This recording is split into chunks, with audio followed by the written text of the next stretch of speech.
Hi, everybody. Hello.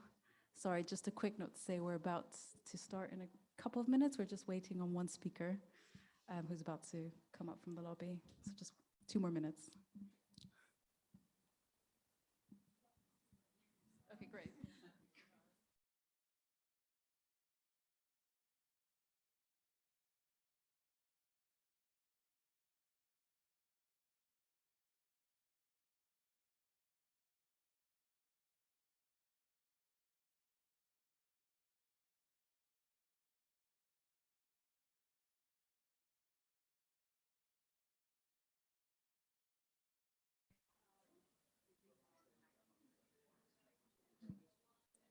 Hi, everybody. While we wait, I wanted to start with some housekeeping before we start the discussion. So my name is Samrawit Guksa. I am head of communications at Minority Rights Group International, and I'm a researcher in the LBE, Land Body Ecologies Research Group. So I'm going to hand over to my colleague, Nikki, who's also a member of the Land Body Ecologies team, our comms and engagement coordinator, and a member of Invisible Flock. Good afternoon, everyone. Thank you for coming. It's really such a pleasure to see you all and have you in the space. As Rawit mentioned, my name is Kiswa or Nikki. I go by either, and I'm part of the Invisible Flock team under the Land Body Ecologies project. So yes, in terms of housekeeping, for anyone watching online and everyone in person, there will be live texting to speech during the talk.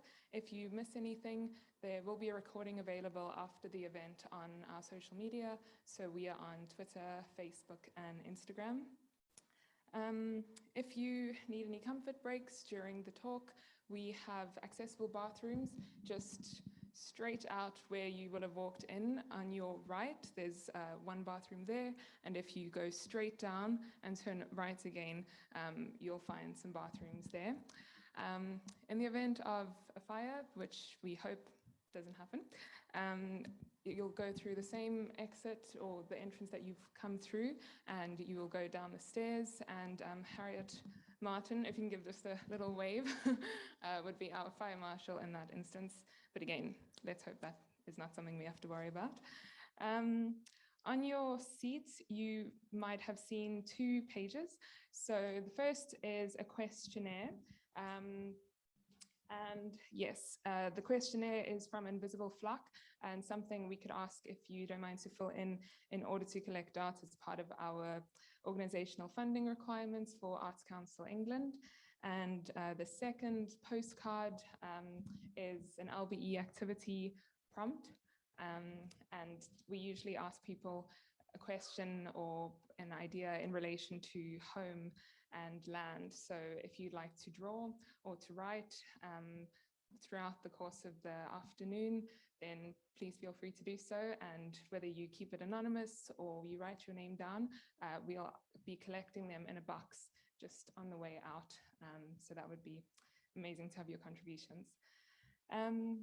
Yes, there will also be photos and film taken during this time. So if you have any questions or concerns about this, please feel free to speak to one of the team. So that is everyone wearing a yellow lanyard, and we can take any questions you have. There are refreshments throughout, so please help yourself. We also ask if you could keep your phones on silent throughout the time, just as it will interfere with the speakers and with the series of events. And finally, we have live tweeting going on during the event.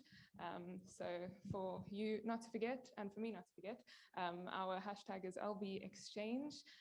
So if you do take any pictures or have any comments or thoughts that just strike you during the afternoon, please feel free to tag us and to put in the hashtag. And yep, I think that's me. So I'll hand back over to Sam, and yeah, enjoy the afternoon. Thanks.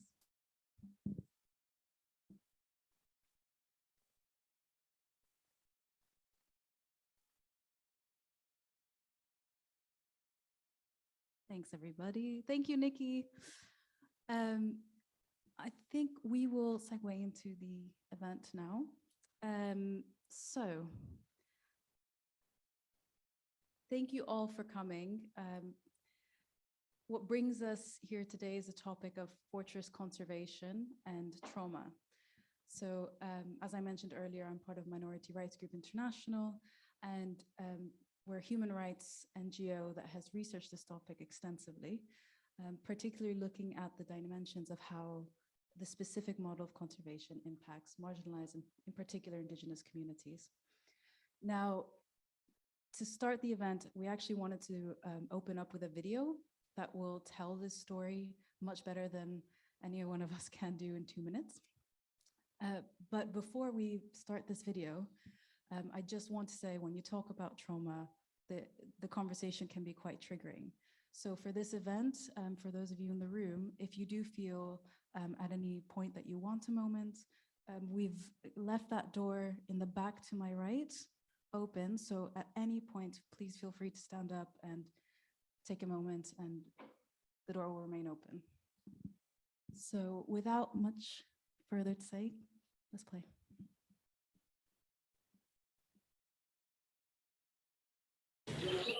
These hills are home to endangered gorillas. The Kahuzi-Biega National Park is a UNESCO World Heritage Site funded with public German money. It's a magnet for tourists, even though it's tucked away in the east of the Democratic Republic of Congo.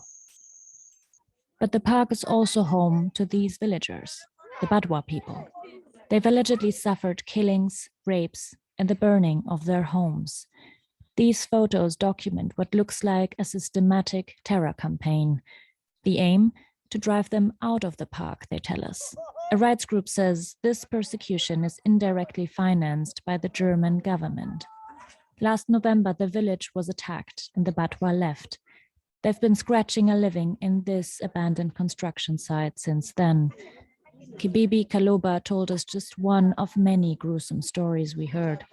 She was working in her field when she heard there was an attack. She ran home as fast as she could. I found that my house was already burned. There was only smoke coming out from where the house was. I took a stick to pass it through the ashes. I saw the head of one of my children in it. She took her other children and fled, away from the village, but haunted by what she found in the wreckage. The door had been tied shut. Those who burned her house must have locked her 4-year-old and her 5-year-old inside. Witnesses say the attackers were park guards and Congolese soldiers. They say park management wants to keep the Batwa people out, even though it includes their ancestral land.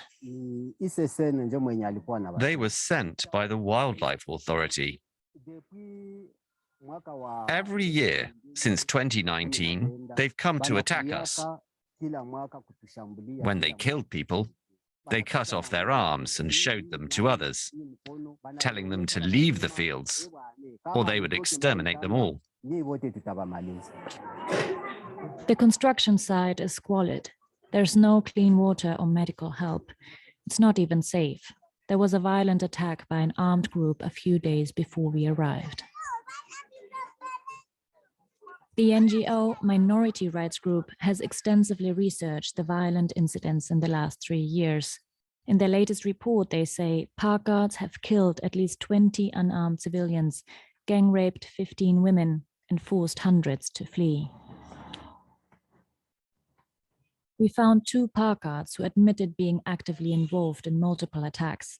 They would only talk anonymously. They said a colleague who had spoken before had been found dead. I was there. They already built their villages 3 times and we destroyed them. They started in 2019. We burned the houses that were there, but they still rebuilt. Usually they carry out attacks with soldiers from the Congolese army, he says. But he was clear, their orders came directly from the park director, Didier Biaombe. We left together, mixed with our brothers of the National Army. And the order came from our leader, Didier Biaombe. We were 75 people. Our mission was to go and burn these houses and whoever tries to play around. If you have to kill them, you kill them. The aim is to terrorize the villagers so badly that they don't return, he says. They use machine guns, rocket-propelled grenades, and mortars in the attacks, he says. Both deny having committed or witnessed any cases of rape. Back in the park, the Batwa have decided to return to their village, even if it's risky. Kibibi Kaloba will fix her house, try to rebuild her life. The Batwa say they'll stay here, no matter what. If people come to kill them, at least they'll die on their land.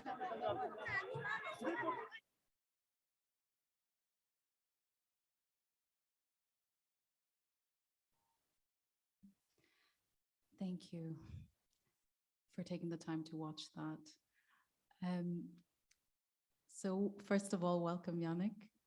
Glad you could join us to help us unpack this concept of fortress conservation. We have a fantastic panel today.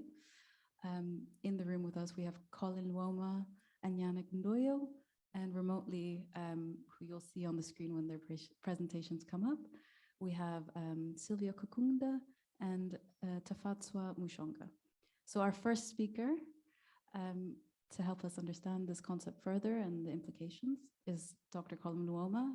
He is a lecturer in law at Brunel University, but he's also a researcher at Minority Rights Group International here in London. Thank you. Hello? We're good? Thank you very much, Sam, for that introduction. Thank you. Thanks to everybody at the LBE team for putting together what's obviously a very amazing panel and a very beautiful space. I'm very excited to be in conversation with all of you on what are obviously very important and timely issues. Today, I want to talk about this concept of fortress conservation, like Sam indicated, unpack it a little bit, and discuss some of the ways in which this mode of protecting nature and protecting biodiversity often produces quite devastating forms of physical, structural, and cultural violence on indigenous peoples and other land-dependent communities. My perspective on this is largely drawn from my work with Minority Rights Group. I had the privilege to be a part of the research that was looking into the human rights situation facing the indigenous Batwa people of Kahuzi-Biega, which was referenced obviously in the video clip that you just saw. So I think that some of the things I will talk about are quite specific to that community and that situation, but also a lot of it has applicability to other protected areas and conservation contexts elsewhere. So the protected areas like Kahuzi-Biega are supposed to be part of the solutions to the environmental crises facing our planet. So they're often touted as the cornerstones of biodiversity protection, as key climate change mitigators in the sense of their ability to store large amounts of carbon in the ground. But I'm sure as probably everybody on the panel here will talk about, the way that these protected areas are created and managed has had violent and traumatic impacts on indigenous peoples and other land-dependent communities. The term fortress conservation is perhaps a bit ill-defined, but it's been described as having 4 core elements. First, that protected areas are those that are managed and governed by states, by governments, not local communities. Second, that the objective behind protected areas is strictly nature preservation. Third, and importantly, that objective can only be accomplished without human occupation and use of those spaces. So for conservation of nature to take place, those people need to leave those spaces, right? And then finally, fortress conservation justifies the use of force, including lethal force, in order to combat threats to biodiversity.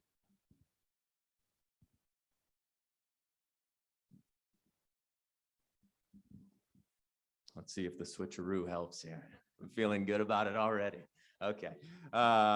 So that's, in sum, fortress conservation requires huge swaths of terrestrial area to be cordoned off and designated as national parks, as game reserves, as nature sanctuary, as wildlife parks, ostensibly for the benefit of others, for Western tourists, for conservation biologists, for even at times extractive industries, but certainly not the indigenous peoples that have lived and occupied those spaces for millennia and have positively and sustainably shaped those environments. No, instead, those groups are almost overnight transformed into poachers and trespassers, criminalized for engaging in a way of life that they have always engaged with.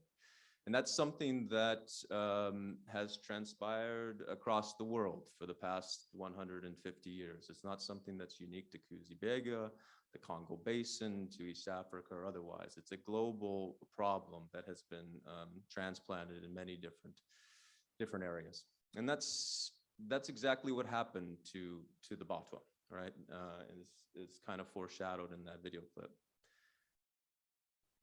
Perhaps in the time I have, I can describe a bit of how fortress conservation, this model of conservation, this mode of protecting nature, has manifested itself in this specific park, because that's the park that I know the most about.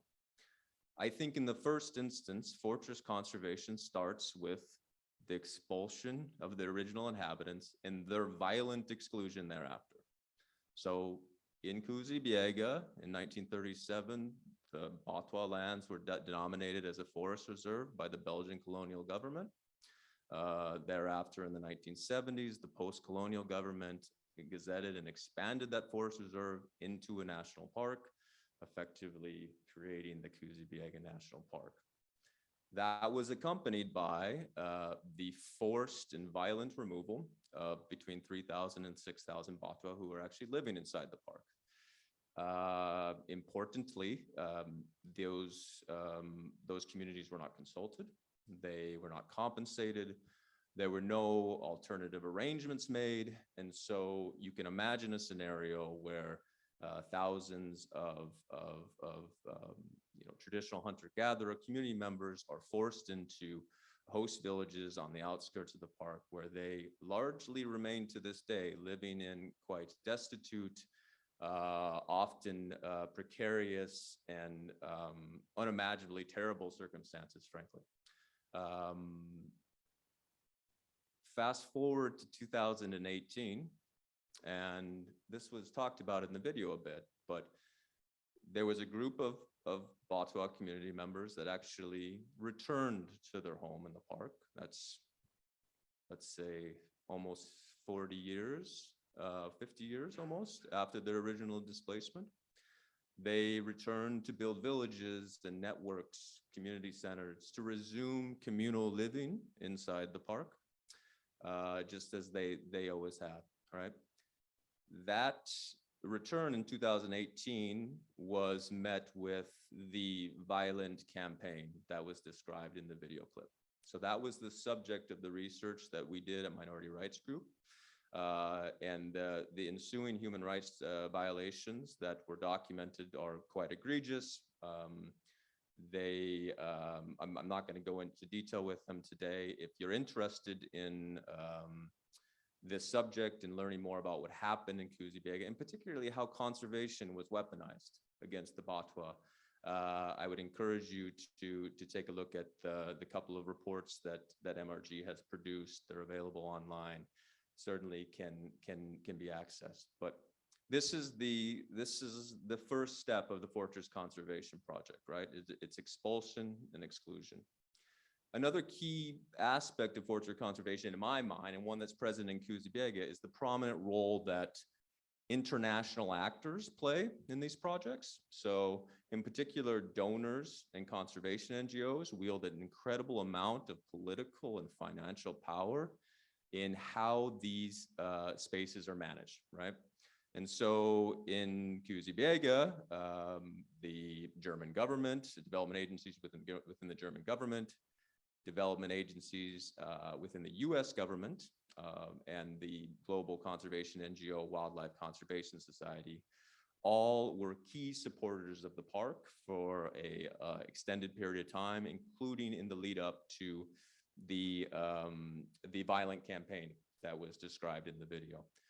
Those entities all had explicit knowledge of unresolved human rights grievances inside the park. They received a explicit warning in the immediate or immediately preceding the operations that park guards were shooting and threatening Batwa that were inside the park, and that park authorities intended to use any means necessary to remove those communities from the park.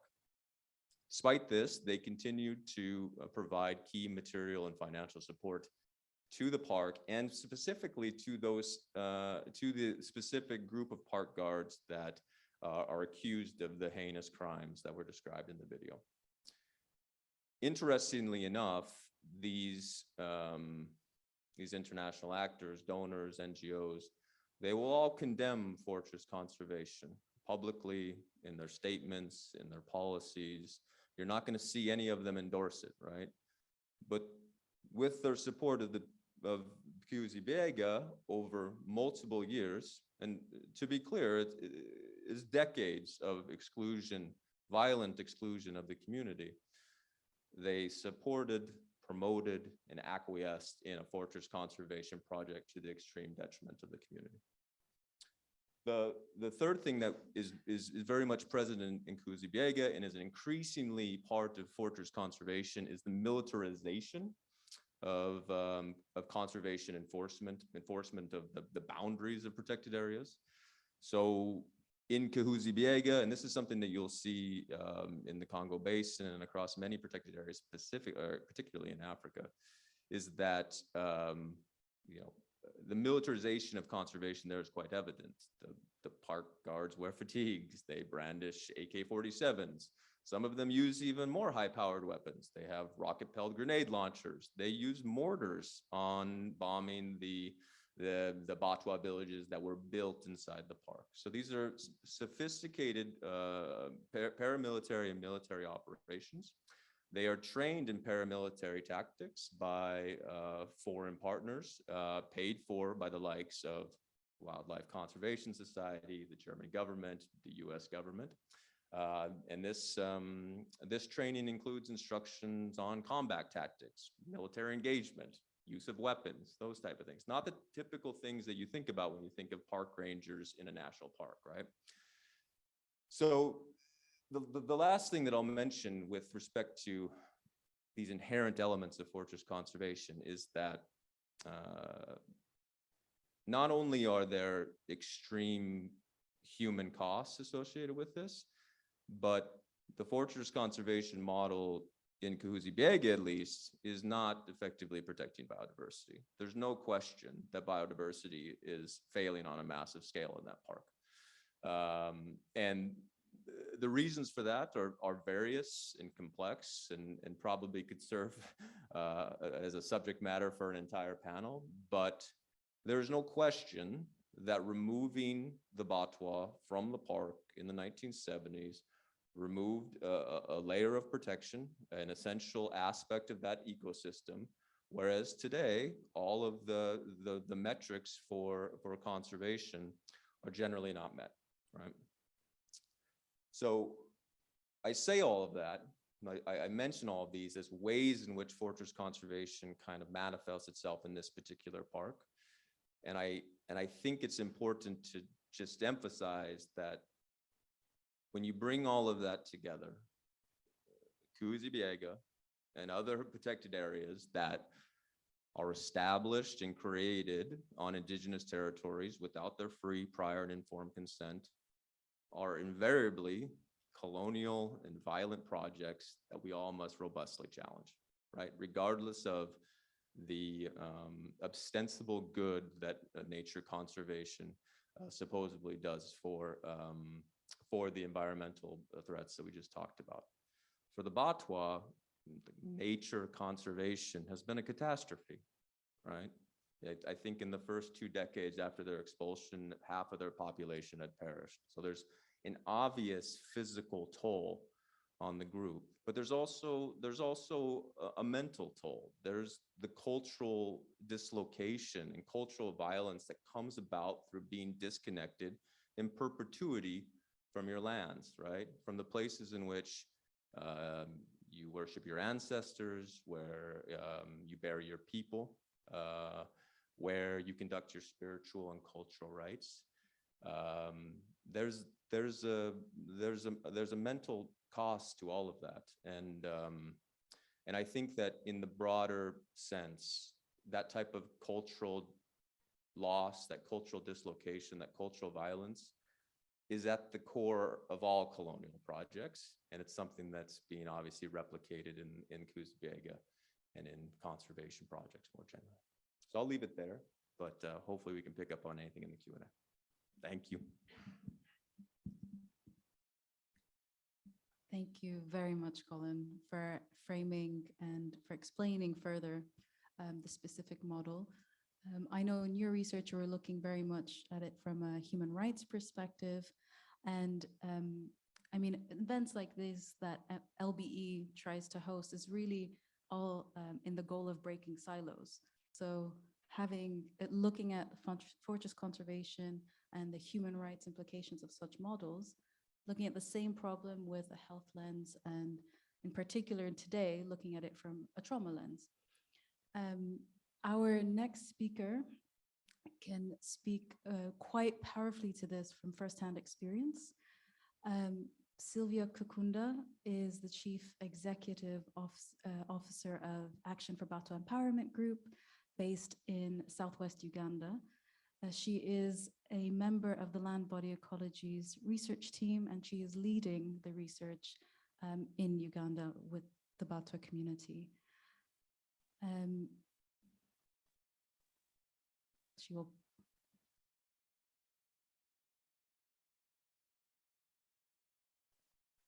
Hi, Sylvia, go ahead.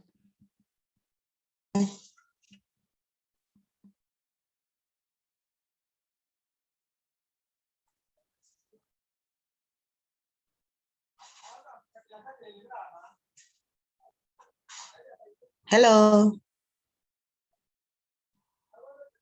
Hey, we can hear you. Hello. Yep, we can hear you. Are you getting me? Yes. Yeah, thank you very much. I'm called Kokunda Sylvia, a Motwa by tribe from the Batwa tribe, and I'm from Uganda. I'm the CEO Action for Batwa Empowerment Group. The Batwa is an indigenous minority groups tribe in Uganda, and Batwa were dwellers of the forest who were evicted from the forests, our ancestral homes of Semuriki, Bwind, Ngahinga, and Echuya forests, to conserve them as national parks. I watched the video of our brothers from Kahuzi-Biega, the Batwa.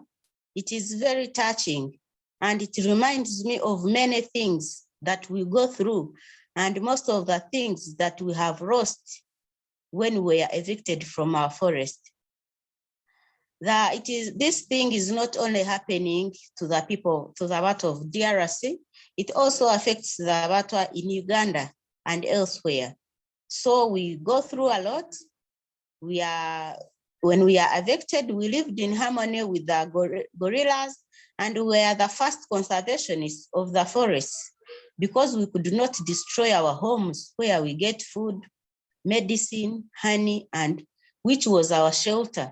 So the forest was everything to us, and we regret leaving our ancestors behind who used to give us blessings whenever we wanted anything.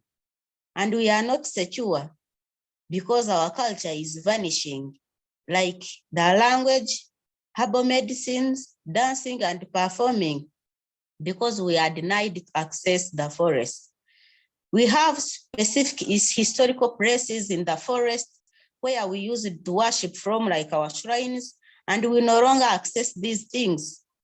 We also had our specific herbal medicines, which like the younger generation is losing because our elders cannot go back to access the medicine such that they can pass it to us. We can learn the medicine that used to cure different diseases. So we lost a lot in the name of conservation as the Batwa. It is very painful for someone to deny you the right to enter your home. The one I call a home is our forest. It was our home. So it is very painful to deny you to enter your land, and you see strangers accessing it and they are enjoying it. And yet you can't do anything. Of course, we cannot do anything because even when we try to go back to sneak in, we are killed. And you are not benefiting from it. We have lost many lives of Batwa who have been tortured by the park rangers when they try to go back to collect medicine, herbal medicine, to even at least collect like honey and weaving materials. They are tortured and killed. As in most Batwa live at the edge of the forest as squatters on other people's lands, which is bought by the NGOs, because the government did not compensate us. It did not relocate us when it evicted us. We have suffered marginalization and discrimination from the community where we stay. We have no access to basic services like food, shelter, education, and health, and even clean water. If we are resettled by the government, maybe we would have our own land and practice agriculture. We could have economic empowerment and also acquire education like any other people. The Batwa, we are least educated. We have no education because we don't have school fees. Even if you are educated, they were educated by the masses of the NGOs because we cannot pay in tuition, we cannot afford. We have faced social, economic, and political injustices. Like in Uganda, for us, we are not represented politically. We just vote for leaders. And for us, the Batwa, we cannot get a chance of getting a representative who will represent us at the government or even at the national level. Like I have my friend, one of our brothers, who is Timothy, Mzee Timothy. This brother, his brother was killed before him when they had gone to get medicine, and he also do fishing because we used to depend on fish. And remember, in the community, we don't have food. And so when we try to go back at least to get something to eat for survival, a brother was killed. They chased them, the ranger, the park, the guards, they caught a brother and he was killed. When he went back, he found when he was shot dead. And now he's in regret. He's saying, why do we go through all this? Why do we deserve this? Are we not created by God? Do we need to deserve this, to be killed by like this one, or to be treated the way we are treated? Even another man, one of our elders, he had gone, he's called David Kakuru. He had gone to like baboons encroached on his guy.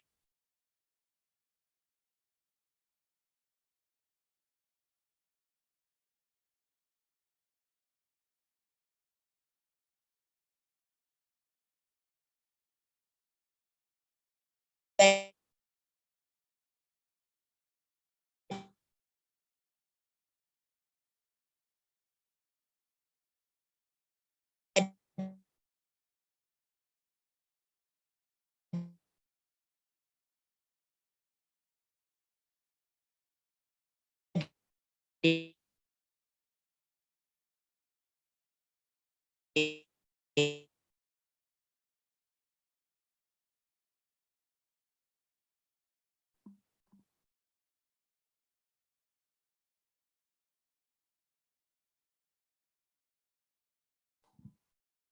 1 second, we have some technical issues.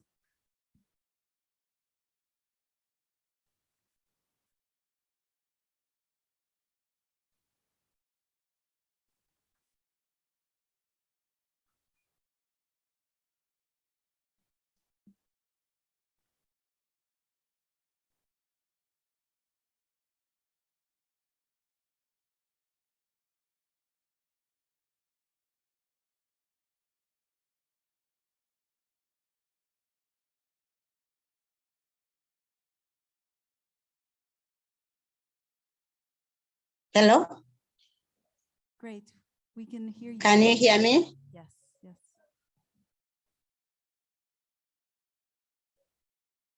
Hello? We can hear you, Sylvia.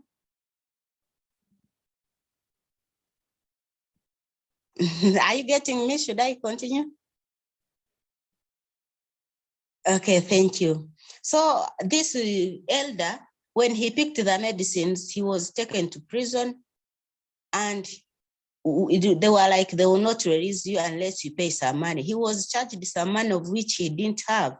And he had his own tea plantation of which he sold in order to be set free.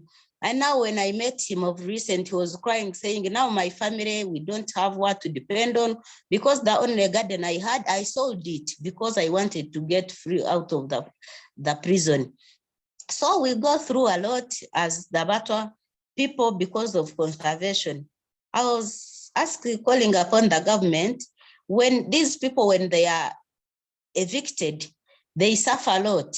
Before they evict people from their homeland, their ancestral land, they should first plan for them, because we go through a lot, we lose a lot of things, like the way we lost our culture, most especially the language, the medicines, because even the younger generation doesn't know the Rutwa language, which is our language, of which we lost. So even our elders, even us, we are scared. We are not secure, because soon our culture is going to fade, and the water maybe will be no more because of conservation.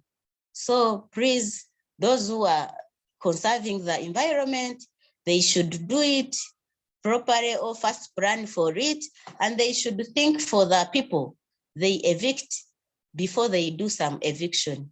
Because as the Batwa, we are the first conservationists of this forest, because we could not harm it, we could not do anything bad to it. And we lived with harmony with the mountain gorillas, of which they say they conserved the forest in order to protect the endangered mountain gorillas.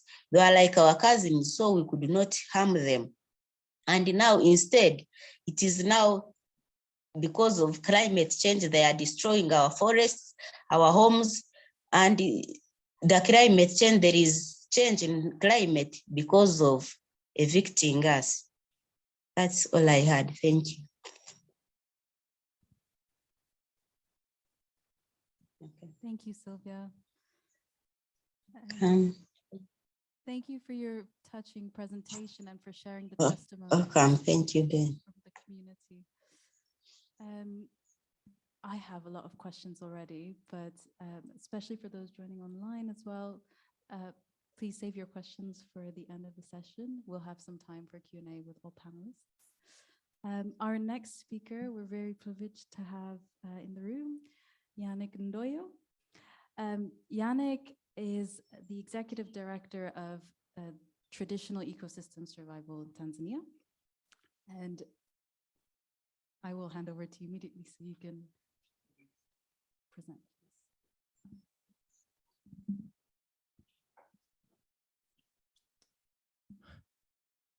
Thank you, Sam and Colin, for this noble invitation.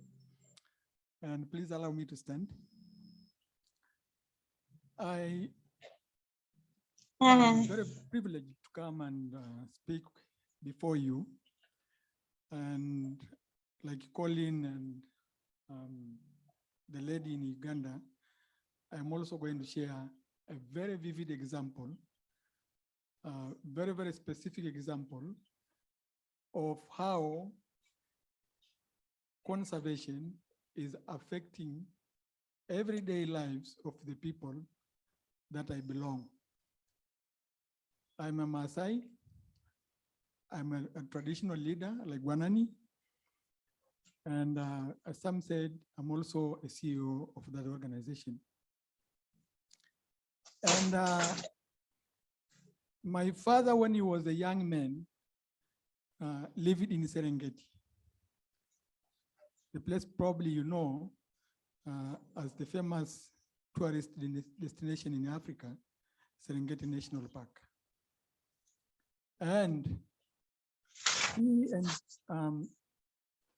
1,000 other Maasai were evicted to make way for Serengeti National Park. And this is what I'm going to tell you, why we feel and why we confirm that was a very bad move and very wrong decision.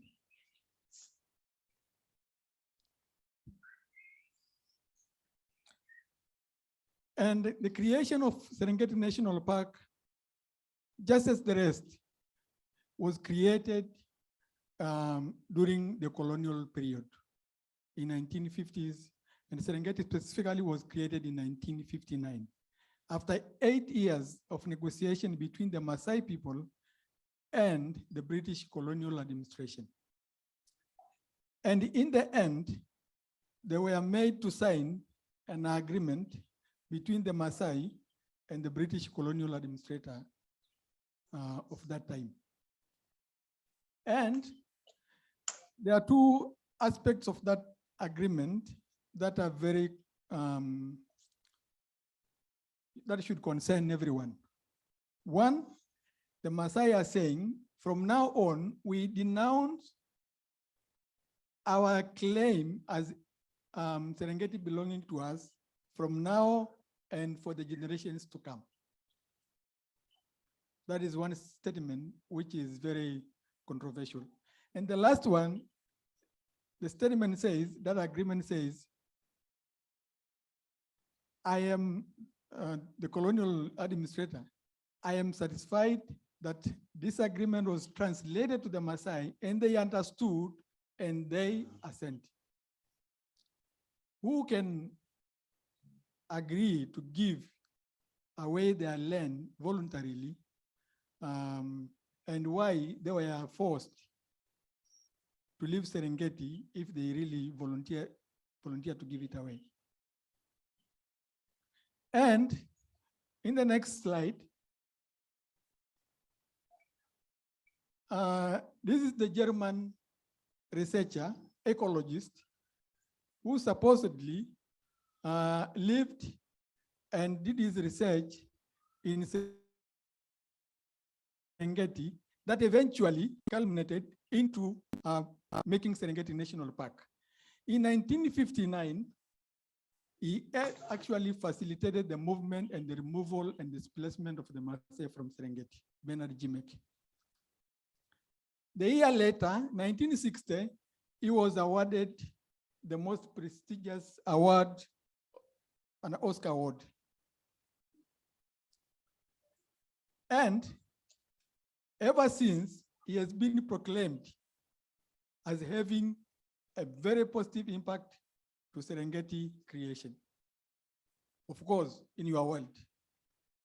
In our world, he is one of the most hated person we ever know. He's an enemy of the Maasai. And now Oscar should be an enemy of the Maasai.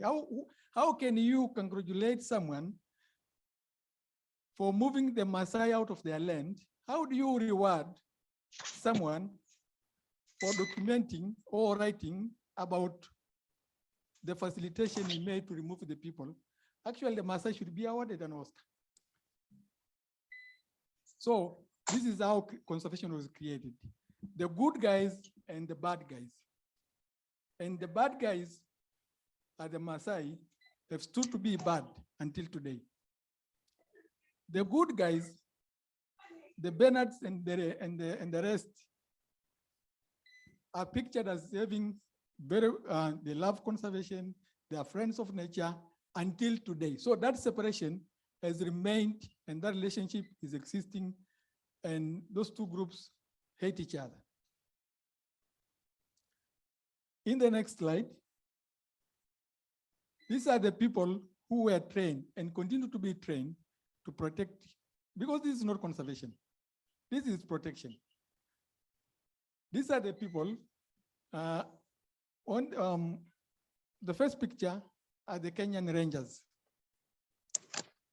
And the second one are the Tanzanian Park Rangers. They are trained and they are equipped with heavy and sophisticated machines, not to kill or to protect themselves against wild animals, but against the people, against the Maasai, against the Kuria, against anyone surrounding the park. This is how conservation was created in the 1950s. We have the bad guys, and this is how we are going to keep them away from the park. And sadly, this is how conservation is being pictured in the world right now by the people who love conservation. And this is not conservation, this is just protection. And the next slide, we lost Serengeti in 1959. And we just did not lose land, because this is a bad impression. They think we lose land or we give land away. No, we lose identity. We lose cultural identity. This is what makes us, the land. And cultural identity lost will also mean even that attachment to land, even that way we look after the land will also be lost. And as Colin said, biodiversity is declining very, very sharply all over the world. Why? Because the ways that used to look after the land are being ignored. The practical cultural practices of the people, the cultural heritage of the people who used to look after the land are disregarded. And in the next slide, this is what's happening daily on the border of Serengeti and us. We lose livestock. Wild animals, this is really crazy. Wild animals cross the park, come to the villages, and they graze with cows very freely, very friendly, very harmoniously. The cows cross the park border to mix with wild beasts. They are arrested, they are apprehended, and they are taken to court, and they are sold, and the people are left poor. What kind of conservation is that? Where do you learn that kind of conservation, that cows can graze with wild beasts outside the park, but they cannot graze with wild beasts in the park? I mean, I'm also studying in the University of Oxford conservation per se to understand why. And I just finished my exams last week, and I still did not find the reasons why. And this is what's happening. They come in the morning, burn your homes, they leave you homeless.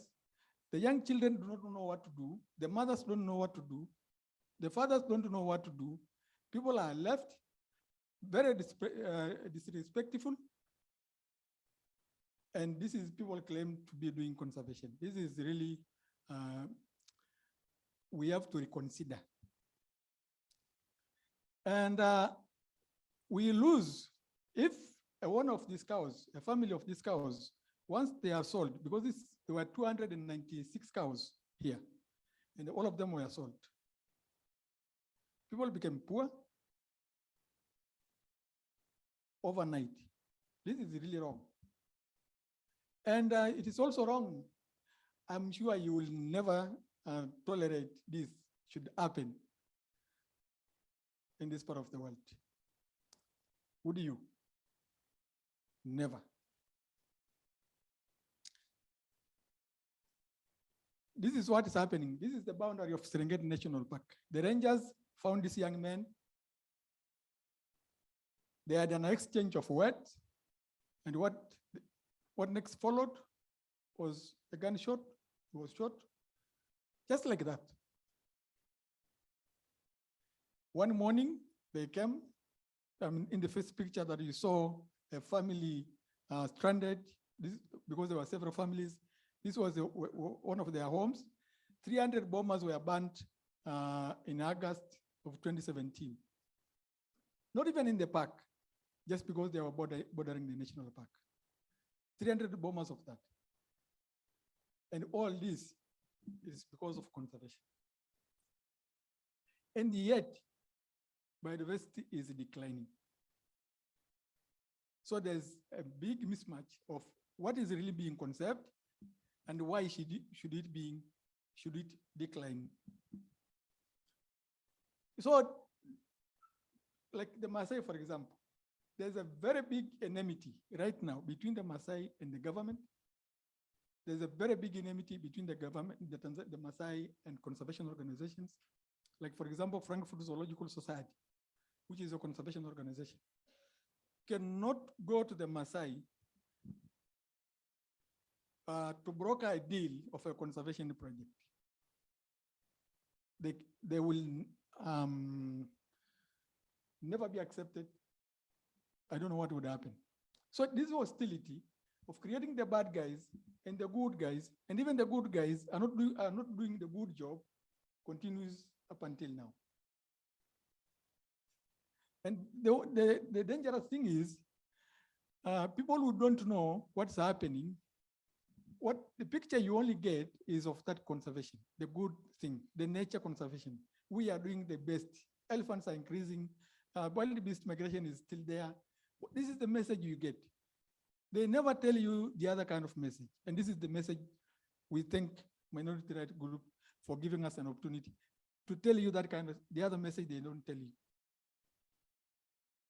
Sorry.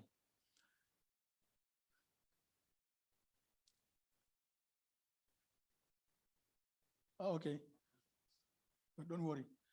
I'm from, there was a video there. Serengeti National Park one day decided that they should increase their boundary into Ololosokon village, mine village. And it happened very fortunately. I was still a leader there because I was also elected the leader 10 years. So they brought their beacons 6 kilometers into the village. And so one morning, the village community woke up, told them to bring back their beacons into the park. They refused. So what they did is they decided themselves they will send the beacons back to the park. And it was a very big movement, commotion, but eventually we succeeded. We took the beacons of the park into the park, and I think they're still there. So they just feel like when we need land, we can just take. That is not how it works.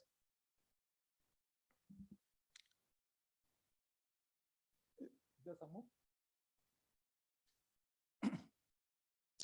So this is the message everybody is saying. Colin said, and the lady from Uganda, what is that? Sylvia said, there's no conservation without people. And this is the proof. Biodiversity is declining while it is being protected. There is no conservation without the people. I went to Spain in one of the study groups. We went to Spain and we went to these national parks. And I was very surprised because to me, I thought we were going into a Serengeti kind of a park. We went to a park and it is the community who manages the park. The board of the park, there's a community agricultural group, an NGO, and pretty much people from the surrounding area manages the park. And they have this attachment. They know They know where to go in the park, how to walk, where to go. They know, the community themselves. So there is no conservation without the people, and especially the indigenous communities. This is what we need to proclaim and actually advocate.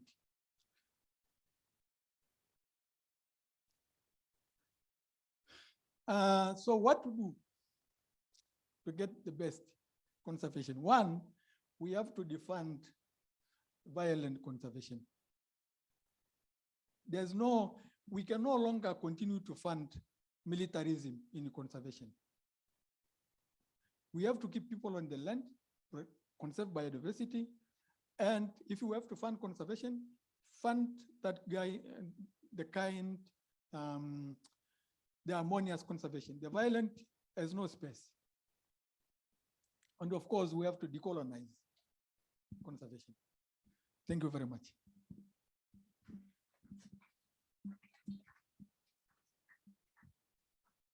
Thank you, Yannick, for that very thoughtful presentation, and in particular for reminding us what narratives are dominating the subject of conservation. So reminding us of, questioning who's behind the message, behind the image we hold around conservation.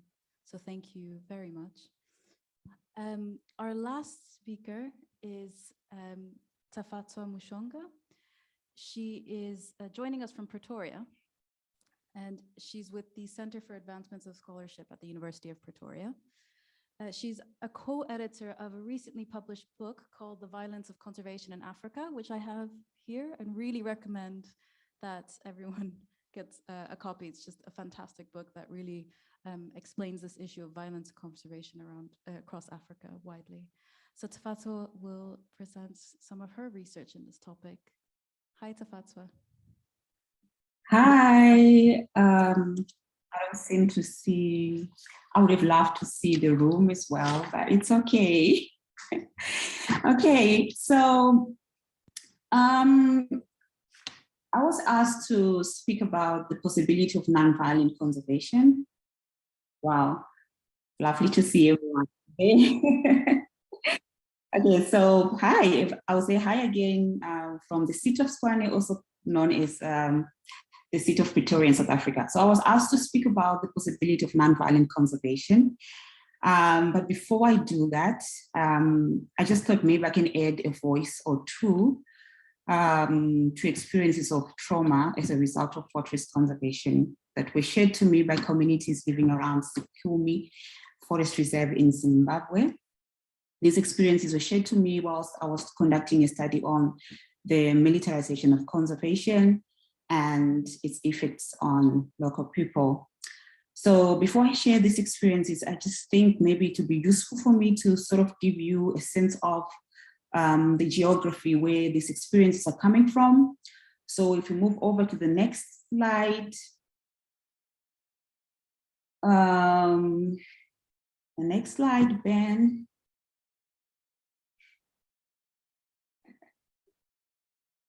Oh, okay. Oh, it's because I was not saying. Okay, that's fine. So Sikumi Forest Reserve is situated in the northwestern part of Zimbabwe. It sits right next to Hwange National Park. Hwange National Park is the largest national park in Zimbabwe. So what is interesting about this space is that the border between Hwange National Park and Sikumi Forest Reserve is porous, so it's permeable. So is the border between Sikumi Forest Reserve and the communities that are living adjacent, as you will see in the next slide. So what this means is that wildlife is moving from Hwange National Park into Sikumi Forest Reserve and into the local communities and back. But people cannot do the same. If they do, they'll be punished. And why are they punished is because, like the first speaker said, they are not supposed to be in that space. So the two cases that I'm going to share sort of give you an idea of the anatomy of these punishments and the psychological effects that they have on people. So in this slide that you're seeing now, the first case that I'm going to share is from a community called Lupote. I hope you managed to spot that in the previous slide. And the second case that I'm going to share is from a community called Dingani. So in this picture right there, that was me somewhere around 2017, I think. And I'm sitting next to two gentlemen. These two gentlemen are hunters, but the state conservation authorities call them poachers. So they've been arrested several times for hunting in the forests. And the story I share today is about the man that's in blue, sitting next to his wife and two children. It's the story that I'm going to share. So he shared to me a story of when he was raided, and this happened by night following a tip-off that he was selling bushmeat in the village. So during the raid, armed forest guards forced open his house, dragged him out while he was naked, and beat him in front of his wife and his children. And in the process of beating him, the forest guards were also shouting at him. They were using obscene language, things that children are not supposed to even hear, and especially hear their father being called, those names. So this incident of violence, or these incidents of violence, they sort of, each time they happen, they sort of leave the family very traumatized. And these are not the only children that this couple has. The children that you see in the picture are not the only children that this couple has. They have an older son who has refused to stay with his parents, opting to live with his grandparents instead, because he's been so traumatized with the violent experiences that his family is constantly, experiencing. And his parents also explained that his grades in school were also going down. So they also sort of supported the idea that he stays with his grandparents, just to stay in a less violent environment. So the psychological effects that have also been on the mother.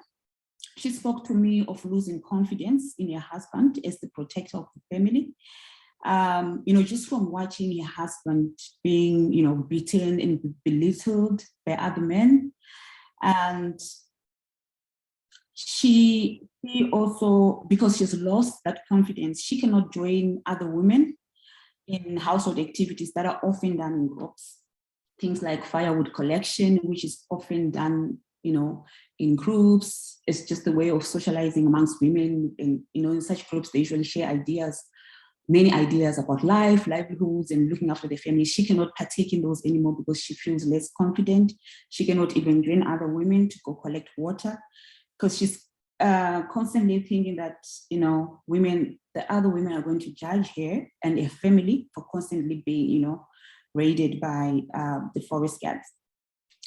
And then on her husband, perhaps the psychological effect that these sort of violent experiences have had on him is that they've turned him into a violent man himself. So he has declared that if the state officials want violent with him, he's going to give it back to them. And he's also declared that he can never stop hunting because that is how he looks after his family. That is how he supplements, his family's food basket, source of protein and so forth. So he's declared that, look, if violence comes, we're going to meet it and we're going to give it back to them. And we're not going to stop hunting. So in the second slide is a case, another case of violence. So this old man, I call him Sekuru. Sekuru is the name that we give any man that is old enough to be your grandfather in our culture. So I just call him Sekuru. So Sekuru used to graze his cattle in the forest because there is a grazing policy that allows communities to graze their cattle, but up to a prescribed distance into the forest. And the grazing culture in this region is that, cattle are let out to graze, say maybe in the morning, and then later they're followed in the day to, you follow them later in the day to bring them back home. So on his unfortunate day, Sekuru met forest guards while they were on patrol. He was searching for his cattle in order to bring them back home. So he was with his neighbor, and when his neighbor saw forest guards are known to be violent. So when you see them, they are so symbolic of violence. Just by looking at them, the communities around that, Isukumi know that, there's danger. So when his neighbor saw the forest guards, he ran away. Sekuru did not run away because he felt, well, why should I run away? I've not done anything wrong. I'm just looking for my cattle. And besides, my age, even if I try to run, they're just going to catch me before I go anyway. So he didn't run. But unfortunately, it was the running away of his neighbor that landed Sekuru into trouble. Because then the forest guards started to accuse him of poaching, which he denied. And when he denied, that angered the forest guards, who began to flog him, coercing him to plead guilty. And the height of his ordeal, when he was told to stand on his head, literally stand on his head, and then they were beating him in that position. I want you to take a look at this man with his age, standing on his head with no support whatsoever, and then being flogged in that position just for him to plead guilty that he's been poaching, something that he was not doing. So he was later handed over to the police, where he complained about the beatings, but unfortunately the police also gave him another dose of beatings and stuff. So after this experience, he has been so traumatized that he no longer grazes his cattle in the forest. At the time that I spoke to him, he was not a happy man. He was not a happy man because his cattle are malnourished. And he was constantly living in fear that, one day he's just going to wake up to no cattle at all. And I guess his concern comes from the important role that livestock plays, in rural households, especially in terms of household food security. And cattle in themselves are also considered as a bank, a bank that you can draw down on each time you need money for hospitalization, money for school fees. You draw down on your cattle, you sell one or two, and you're able to take your child to the hospital or take your child to university and stuff. So when you lose those cattle, it's like you've lost,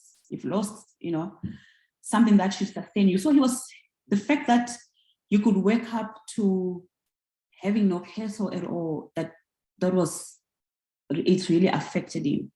But at least he managed to give me a smile, and we posed for a good photo after he shared his sad story. And yes, so these are the kind of stories that you would hear on a daily basis when you speak to communities that live around Sekumi Forest Reserve. And it's an everyday struggle for them, because a lot of them depend on the forest for, to supplement household income, to supplement household their food security or their food baskets. Because this region, by the way, is a very dry region. Crop production is almost impossible because of the erratic rainfall regime in the area. So most of the people that live in this area sort of depend on livestock and less of crop production, and then they have to supplement whatever they're getting in their fields, from the food that they would probably get in the forest, be it roots, fruits, medicines, mushrooms, insects, and so forth. But that is not being allowed because they're not supposed to be there in the eyes of the state or conservation authorities. That is not, it goes against the ideal of conservation.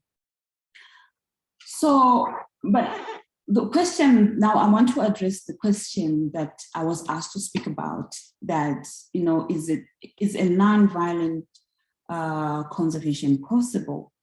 Because if at all that can be possible, then all these stories of trauma would probably be something that could be history. I don't have a direct answer to it, because I think this is a very big question, and I think it also needs a lot of thinking and reflection on how possible is it and to what extent. But if anything is to go by, we, in this book, the book that Sam shared with you on the violence of conservation in Africa, we've proposed what we call a foundation for nonviolent conservation. And we make 3 proposals in this book. If these proposals are possible, if it is possible that we can achieve this, then I think, yes, a nonviolent conservation is possible. So in the first proposal, we maintain our view that the ideology of conservation is also an ideology about people, and propose a prerequisite for nonviolent conservation in Africa to recognize and respect the dignity and rights of African people, particularly indigenous groups. This will not only humanize the populations, but it will humanize conservation itself. Our point here is that Black people and indigenous groups should not be dehumanized for the sake of protecting nature. Conservation on the continent and elsewhere should be guided by the Universal Bill of Human Rights. Thus, the protection of the environment should not be a justification for the violation of human rights. African states, conservationists, and donor community, and environmental philanthropists should be held accountable for the violation of human dignity and rights in conservation spaces in Africa. In the second proposal, we think that a nonviolent conservation in Africa requires the state to meet 4 fundamental changes regarding its relationship with populations living in and around protected areas. The first one is it should treat these people as citizens with rights and agency rather than subjects. Second, it should guarantee economic policies that allow for equal opportunities in decision-making regarding the planning and implementation of conservation-based economic enterprises. Such policies should also ensure the fair distribution of costs and benefits regardless of race, gender, class, and ethnicity. Third, resource sovereignty should be an integral part of territorial integrity, and the state should not mortgage green affairs to extra state actors and other global actors to drive the ideology and practices concerning the protection and management of the environment. African states should take sovereign decisions for the benefit of their populations rather than serving external interests. And the fourth fundamental change is that the role played by the colonial property relations and resource tenure in Africa needs fundamental changes. These are necessary to limit foreign control, to promote resource management practices based on the commons. These changes depend on the successful implementation of land reform programs, including conservation areas. And that's a big issue, especially in Africa, where land is such a contested issue, yet land reform does not focus on conservation areas at all. In Zimbabwe, for instance, where I come from, land reform is basically focused on the commercial farmers or commercial farms for redistribution, but never on the protected areas where a lot of people are evicted and where people should actually be getting compensated for that eviction.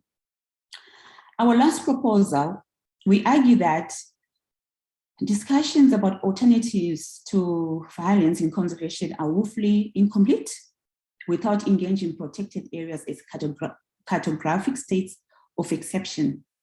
Protected areas are the epicenter of violent conservation precisely because they are sites of contradictions and embody contested ideas of nature that have material effects on the different sectors of society. The alienation of resources through enclaves of territories or territories of resources is inherently violent. Alternatives to violent conservation should therefore include the decentering of national parks and nature reserves as the primary mode of conservation. This does not mean that these types of conservation should cease to exist. Rather, we suggest that they should not be considered as the main and immeasurable goal of nature conservation endeavors. So these are some of the proposals that we make in this book. It's a give or take. People will say yes, let's go for it. Conservationists would probably say, no, we want a half Earth. Currently, there's a whole discussion about half Earth. By 2030, we want to see half of the Earth under protected areas. How? Where are you going to get that land to put under protected areas? Where are you? I get emotional when these discussions start to unfold, especially coming from a context where the land issue itself has not been resolved, and yet you want to even get more land. For what? For conservation. So yeah, I think this is an issue, like I said, it's a big question. It's something that we could discuss, and hopefully we are now getting into the question and answer segment, where we probably also want to hear the views of those that are in the room, what you think about, the proposals that we make in this book. Thank you so much.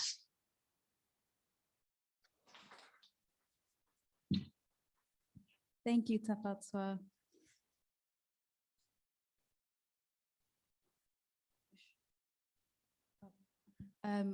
We're about to lose the live captioning on screen because our captioner needs to leave. So if you see that vanish, you'll understand why. So great, Sylvia and Batwa, you're both on screen here. Thank you. We're going to segue into the Q&A. I'm aware it's 5 o'clock, but with such a fantastic panel, it's impossible to ask you to stay for another 10 minutes or so, just for a couple of questions. I hope that's okay.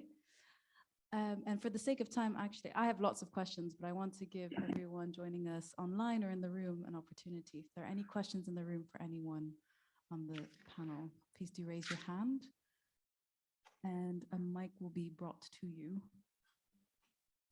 We're going to shout. Oh, sorry. Yes, that's right. We'll ask you to stand up and project, if that's okay. So, yeah. Please go ahead.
I'll just have a go at repeating that question. Essentially, the question was around what the motivations are or have been behind this model of conservation that was presented today, and really explaining the justifications behind it and why it's persisted as a model today.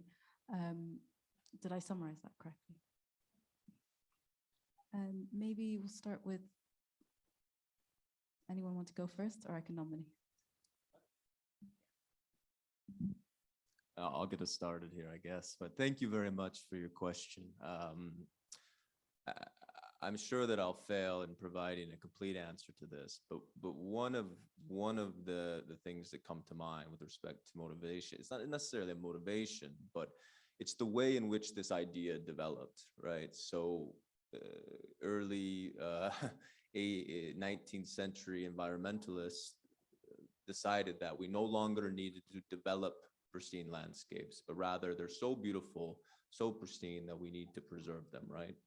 And the way they sought to preserve them, originally in the United States, was to remove all of the Native Americans, right?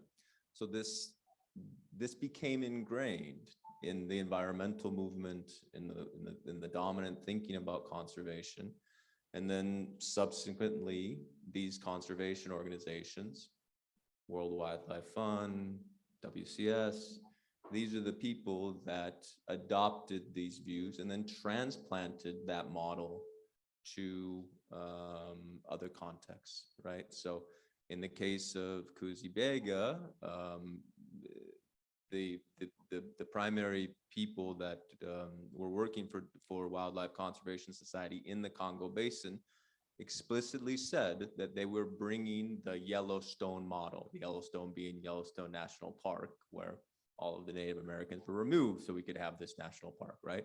They were bringing that model to the Congo Basin because they saw it as a success, right? A success, I guess, from an ecological standpoint. Certainly not a success for anybody that was removed from their homes.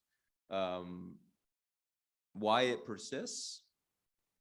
There's probably a few reasons, but one of them is that it's quite difficult for organizations, entities that are ostensibly in charge of these protected areas to radically transform the way that they do things and relinquish the power that sustains their business model, right? Like 30 for 30, which was just, or 30 by 30, I should say, which was just discussed, is going to be big business for certain organizations. There's an incentive not to relinquish power to communities that could live on and manage their own lands. A brief response, but I want to give other people a chance. Basically, although would have been relevant if any one of them was here to actually explain their motive for doing conservation the way they do. But otherwise, conservation in Africa, decisions are not made by the states or by the people or by organizations in Africa. It is actually the big funders organizations that make decisions. And they have made decisions to preserve their model of conservation. And they exist because of that. And they will never explicitly say, we want conservation to be this way because this is how we stay in business, but this is how they stay in business to ensure that conservation continues to be colonial.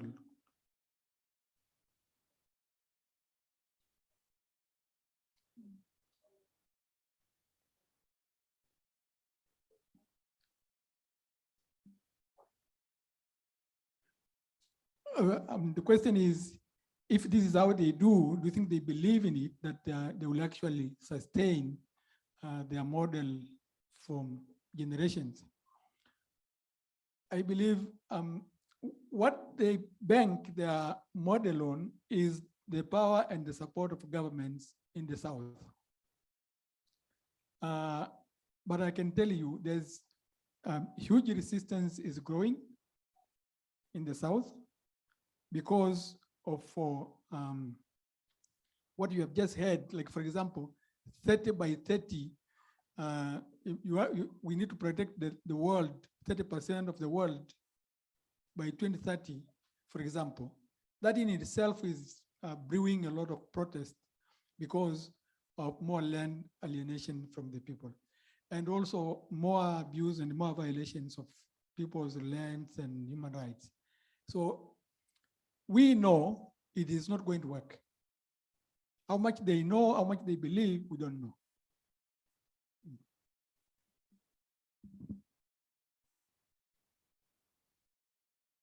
Thank you, Tafatwa. Would you like to also, Tafatwa and Sylvia, would you like to also have a go at answering that? Yes, I would maybe add one or two reflections from my side, and maybe perhaps not focus on, still focus on the justifications, but maybe begin to think about how these justifications have evolved over time. Obviously, the initial justification was that, look, we need to save endangered species from extinction, and these are this could be the last available species available. So let's look after them. That was like the beginning of these justifications. But we see how they've evolved, and also like the first speaker said. I'm sorry, I just forgot your name. It's really, conservation is really now a business. So there's this tight marriage between capitalism and conservation that sort of strengthens, the model itself, because there's money growing out of conservation, and the power relations around capital. We know and we all understand how these things unfold. So it has to be a few to benefit, so it sort of justifies the reason why there should be conservation. And when you look at even the way this whole neoliberal conservation ideas came in, coming in as if they are trying to solve the problem of evictions and communities not benefiting, and you see how they've just sort of taken off, and communities are not benefiting from any of those neoliberal, or so to speak, win-to-win kind of conservation-based enterprises. So this is why this model is sort of like being sustained over time. And when you look in Southern Africa, there are a lot of trans-frontier conservation areas. And when you look, for example, at peace parks, that is this vision, to build a boundless Africa where animals can move freely and, tourists can move freely. And then communities come as by the way, communities have to also benefit. But it's so opposite to what is happening in my view. Even when you look at the name peace itself, in the name peace in peace parks, where is the peace? I mean, communities, there's a lot of contestations around these spaces. So where is the peace? And when you talk about boundaries, which boundaries? In fact, there are even more boundaries. So this marriage, for me, I think the model has been sustained because of this tight marriage and between conservation and capitalism, and it continues to grow, and there's always a justification, to keep the model in place. There's been a fight, a very protracted fight between, the back to the barriers movement, they call themselves, and those that were, fighting for community-based conservation. And eventually it looks like the back to the barriers movement is winning. I mean, I've just recently, in my previous presentation, I did talk about the half-earth movement. That movement is coming in and very fast. When you look at the motivations, I don't see the motivation really around conservation. For me, I think it's more about the capital coming out of conservation. That's my view.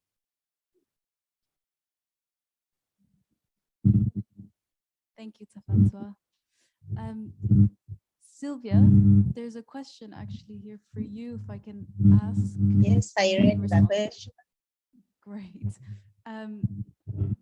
So basically, in your presentation, you mentioned Timothy's story about entering the park and seeking traditional medicine and his brother being killed. The question is, when the Batwa were evicted 30 years ago, and they know entering the forest means violence is waiting for them, why do they keep going back?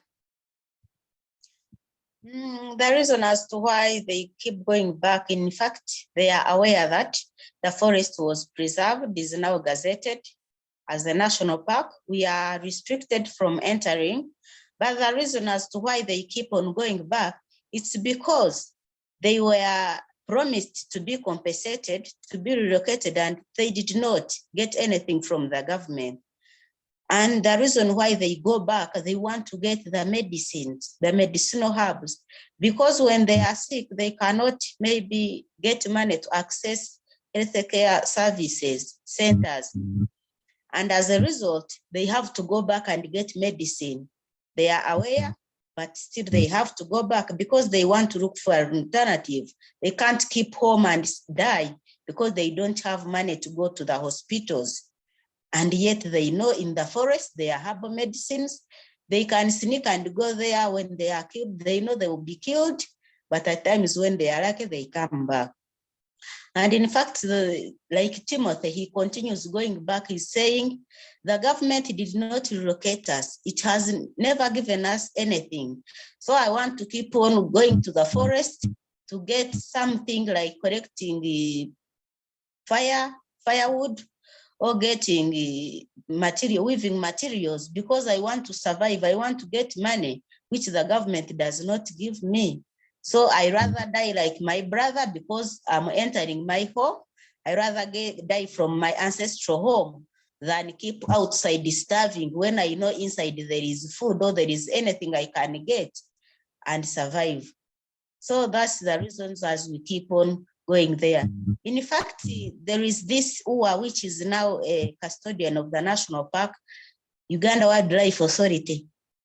They keep on promising that maybe we'll give you some jobs, but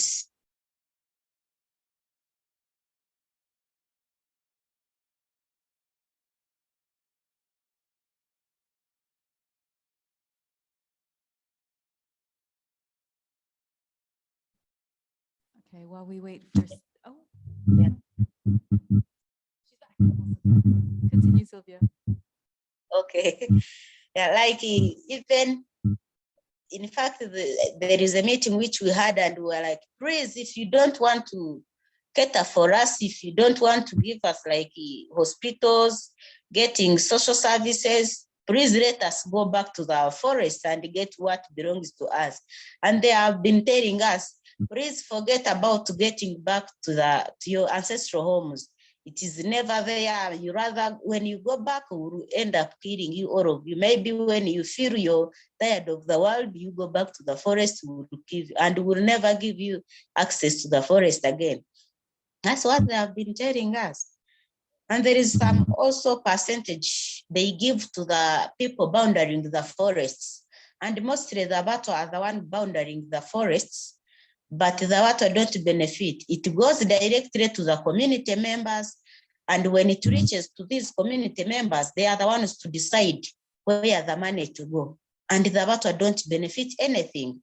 And because of being minor, they will not have a say, big say. And nowhere you will go maybe to say, please, we did not get any this revenue sharing money. So that is most of the things that we go through because of the conservation. Thank you. Thank you, Sylvia.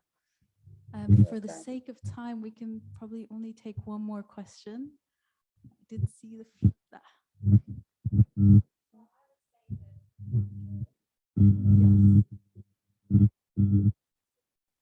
Yeah, I'll repeat that. If you have to leave because we're well over time, please do feel that you can. In the meantime, we'll take one more question. Can we take two more questions, Sylvia and Tafato? Oh, gotcha. Thank you. So maybe we'll take two questions for now. So, Madam and we'll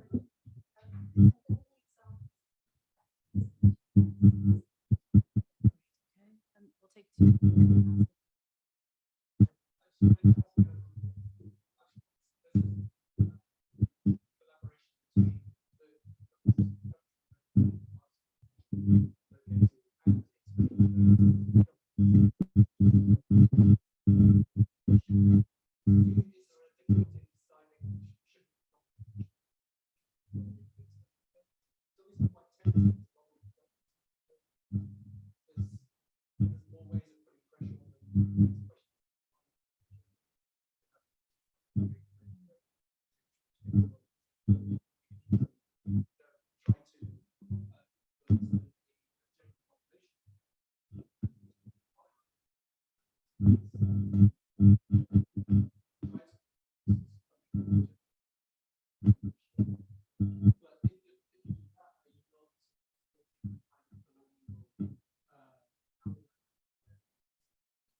I'll repeat the questions. The first question is whether there are any good practices on this issue, particular to conservation. And the second was around, are there any challenges or difficulties on deciding and strategizing around who to lobby for change on this issue? So a question around whether it should be local governments, international community, international donors, donor governments that are perhaps reinforcing this model or supporting this model globally. Does anyone want to Thank you. On good practice, again, we go back to the decision makers. Who decides on a practice of conservation? Because we indigenous peoples claim that our models are the best, but who satisfies, who credits the models? We go back to who makes the decisions. And this is why your second question comes in, because we need to talk to these people. Because yes, conservation is good and relevant, and we must do it, but not protection. So, because we need, for example, our models as indigenous peoples to be accepted as a model of protecting and conserving biodiversity on Earth, we must go back and say, how do we take the power to satisfy? How do we bring in the decision makers? So it is not really the government. The governments have no power. Very unfortunate. Governments in Africa have no power to decide on the conservation model they want. It is the national governments in, for example, Europe and America. And I was also very lucky to be in one of the meetings in April. And we went to speak to the German government about supporting positive conservation. Very unfortunate, the response and the feedback we got was stalling. They feel like this is the best way to go. So national governments or funders organizations and funders themselves, we have to talk to them. And creating more negativity, hostility will not help. Will not help them, will not help us. We have to find a table to talk and agree on how to do conservation. I'll just make a brief comment in response to both those questions, which thank you for those. I think there are good examples of conservation projects. I came across one today, not far from where I grew up, where a bison range was returned to the Salish Kootenai tribe to manage that land, right, after 100 years of being taken away from them. So there are more and more protected areas that are governed by indigenous peoples or other land-dependent communities. Unfortunately, from what I can observe, they're less and less frequent on the African continent and in Asia as well. So there's a dynamic there that is obviously very problematic, right? To Chris's question about how do we engage with state versus international donors, it's a very tricky one, and I don't pretend to know how to navigate that issue, because there is this, I think there's validity to the idea that when you're just engaging at the donor level with people that you, entities that you acknowledge have a tremendous amount of power, there's critiques that come along with that. I think that in grappling with this issue a bit, it obviously requires both tactics, advocacy at the domestic level, advocacy at the international level. But in some parks, including Kahuzi-Biega, there is this power differential results in the case of where the vast majority of the funding comes from a particular entity. So there's a pressure point on that entity. And in fact, in our research and the consultations that we have with the community, they're very aware of that fact. The Batwa are very aware of the fact that this is a German-funded park, right? And the Germans are behind that park. And they're very much aware of the fact that they have an extreme amount of power and control over how that park is managed. And so it really is a strategic choice in some sense. But I do think that that there's value in going down both paths. Colin, thank you, Yannick. Sylvia and Tafatwa, would you like to answer any of those questions?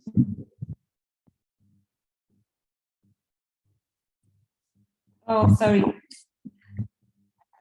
So I think I just want to reflect on the question on good practices. I think I've seen that, yes, but I've seen that on paper mostly.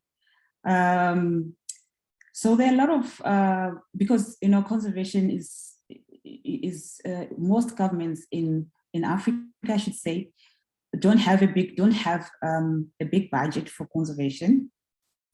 So a lot of these conservation, you know, projects are sponsored by big NGOs, and they often come, you know, on paper on the projects. They have really brilliant human rights-based approaches to conservation, which unfortunately I've hardly come to see any translate in practice.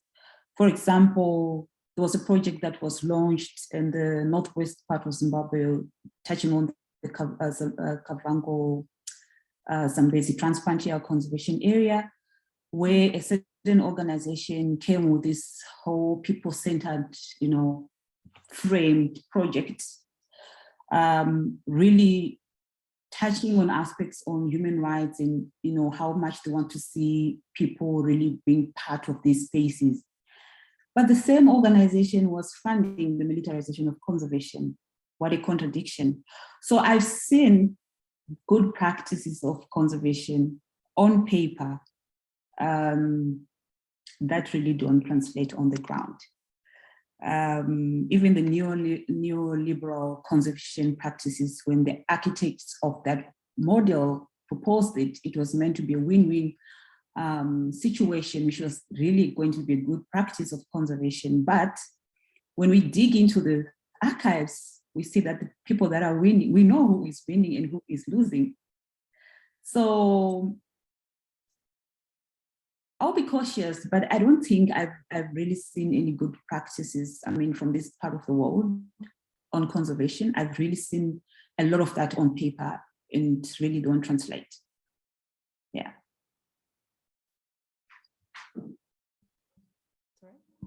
Thank you, Tafatwa. And Sylvia, would you like to add anything? Yeah, maybe what I can add on the good practices of conservation is that maybe before evicting people, they should first seek consent from the indigenous people before they evict them.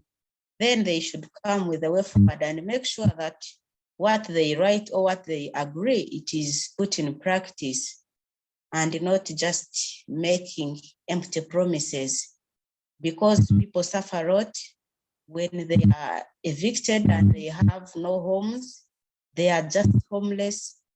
It makes people feel traumatized and feel maybe they are not citizens of the country.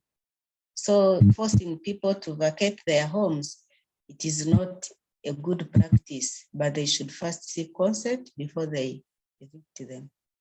Thank you. Thank you, Sylvia. For the sake of time, you've already given an extra half hour. So thank you so much, everyone, for joining us today. And thank you to our fantastic panelists. If you could just join me in a round of applause to thank them for their time.